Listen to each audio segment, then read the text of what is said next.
Prima comandă de la Fish Tudor, ia să vedem. Ce are mă Paul aici, mă, că tot se laudă la televizor, pe TikTok-uri pare, ia să vedem mă Paul. Cum arată mă comanda pe la Paul, mă, ia să vedem. Băi, nu cred așa ceva, ce bine o leagă ăsta, mă. Nu cumva să vrei să mănânci. Ce? Paul ăsta o leagă așa, să nu cumva să vrei să mănânci, să facă poftă. Ia să vedem, prima comandă, mă, ia mă. Uite, mă, capac hermetic. Ia. Bă, mă, lași. Du-te, bă, ia uite și tu ce e aici, mă.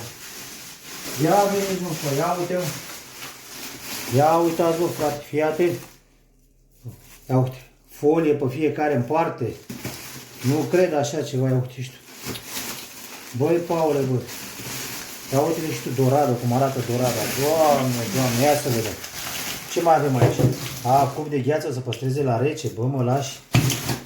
Ia uite, bă, ne-a dat și 8 sticks-uri de-astea de fish sticks din partea lui Paulică. Hai să vedem aici. Ce mai avem aici? Nimica. Ia mă să vedem.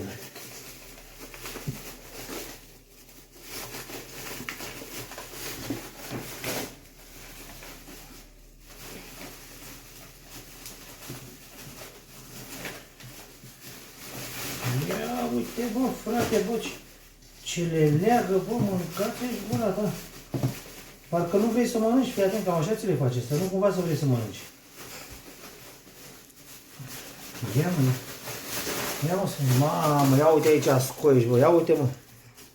Ia uite, mă, midi, mă. Doamne, cum arată ce midi mari. Doamne, Doamne, cum or fi asta? Și hai să vedem piesa de rezistență.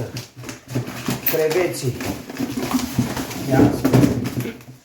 Ia să vedem aici creveții, ia. Ia să vedem aici, ia, fii atent, ia. Du-te, bă, de aici, uite și tu cum arată. Mai fac ăștia filmulețe, că la just mâncarea stricată.